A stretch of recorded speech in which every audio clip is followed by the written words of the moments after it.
दोस्तों, भारत में ऐसे बहुत से लोग हैं जो बौद्ध धर्म के नाम पर हिंदू देवी देवताओं का अपमान करते हैं। बहुत से ऐसे लोग हैं जो संविधान का नाम लेकर हिंदू देवी देवताओं का अपमान करते हैं। बहुत से लोग ऐसे हैं जो विज्ञान का नाम लेकर हिंदू देवी देवताओं का अपमान करते हैं। बहुत से ऐसे लोग हैं जो दूसरे मजहब का नाम लेकर हिंदू देवी देवताओं का अपमान करते हैं। जबकि आप थाईलैंड को देख लीजिए, जो कि एक बौद्ध देश है।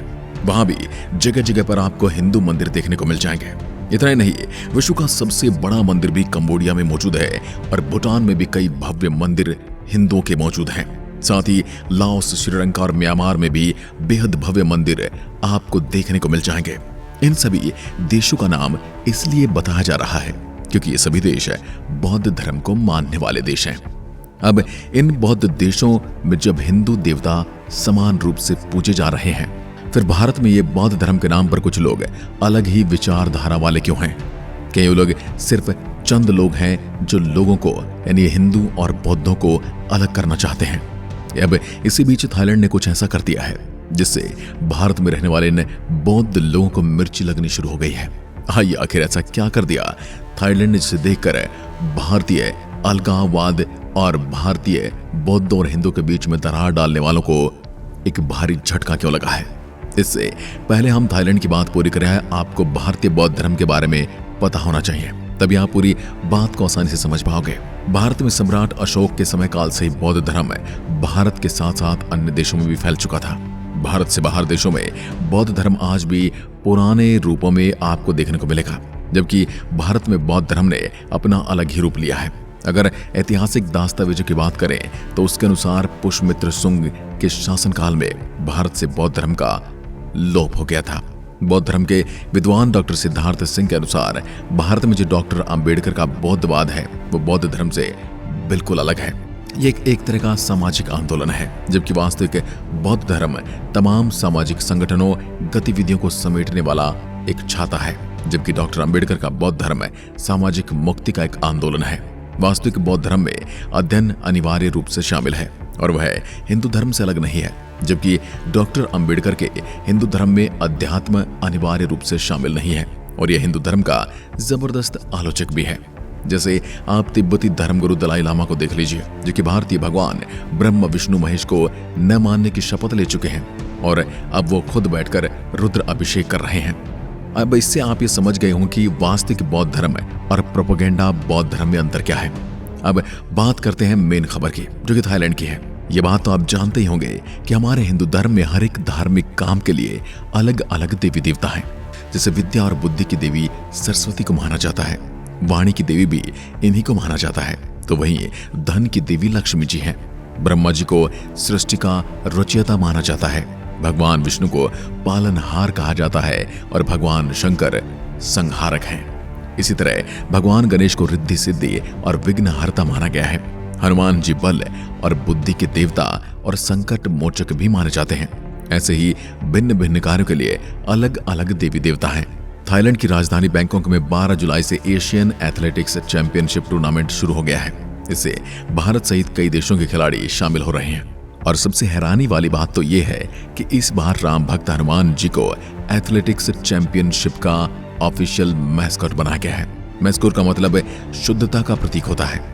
इसे हम एक सिंबल के रूप में समझ सकते हैं। इसका मतलब यह हुआ कि हनुमान जी को एशियन एथलेटिक्स चैंपियनशिप में एक मैस्कॉट के रूप में बनाया जाना अपने आप में एक बहुत बड़ा संदेश है।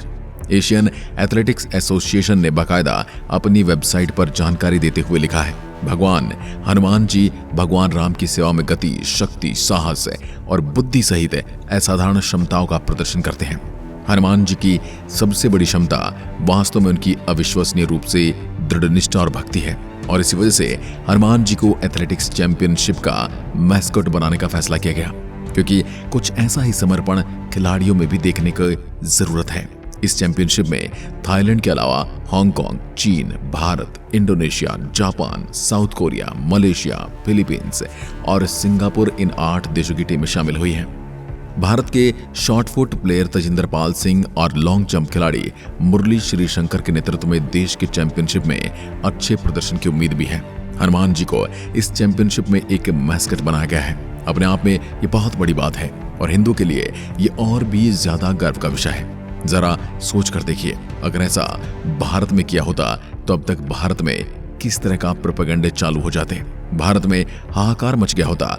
भारत में माइनॉरिटीज जो कि है नहीं, उनको डराने और उनको दबा कुचला दिखाने के लिए अब तक न जाने कितने प्रोपेगेंडे चालू हो जाते।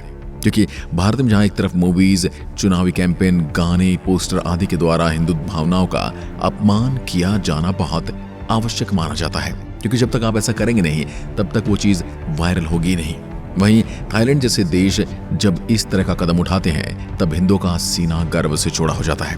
थाईलैंड भले एक बौद्ध धार्मिक देश है, लेकिन यहाँ आपको हर जगह पर हिंदू संस्कृति नजर आएगी, जिसे रामायण को तथाकथित बौद्ध जलाने की बात करते हैं और भगवान राम को एक काल्पनिक पात्र बताते हैं। भगवान राम को जातिवादी वर्ण व्यवस्था का उत्तरदायी बताते हैं। वही रामायण थाईलैंड की राष्ट्रीय पुस्तक है, जिसे वहां राम कीन कहा जाता है और वहां के राजा को आज भी वहां का वंशज माना जाता है और उसे राम कहा जाता है। इतना ही नहीं दोस्तों, थाईलैंड में एक अयोध्या भी है, जिसे स्थानीय भाषा में अयुत्या कहा जाता है। यहाँ के एयरपोर्ट का नाम भी स्वर्ण भूमि एयरपोर्ट है। साथ ही आपको थाईलैंड में दुनिया की सबसे ऊंची भगवान गणेश की प्रतिमा भी देखने को मिल जाएगी। दुनिया में स्पेशल फोर्स नाम रखने का भी चलन है, जैसे भारत में थल सेना, वायु सेना, नौसेना ने अपने स्पेशल फोर्सेस का नाम रखा हुआ है, जिनके नाम क्रमशः para special forces, MARCOS special forces, Garud special forces. लेकिन आपको जानकर हैरानी होगी, थाईलैंड में स्पेशल फोर्सेस का नाम हनुमान सेना है। बस फर्क सिर्फ इतना है कि हनुमान सेना के हाथ में गदा की जगह आधुनिक हथियार और राइफल हैं। थाईलैंड में हनुमान सेना का गठन साल 2019 में हुआ था। भारत की तरह थाईलैंड में भी हनुमान जी को बल, बुद्धि और साहस का प्रतीक और देवता माना जाता है। थाईलैंड एक बौद्ध देश है, न कि हिंदू। इसके बावजूद वहां हिंदू धर्म के प्रति प्रगाढ़ आस्था है। लोगों का अटूट संबंध है हिंदू धर्म से। वहां के लोगों का मानना है कि बौद्ध जरूर हैं, लेकिन भगवान राम और हनुमान उनके पूर्वज हैं, जिनको वो कभी भुला नहीं सकते।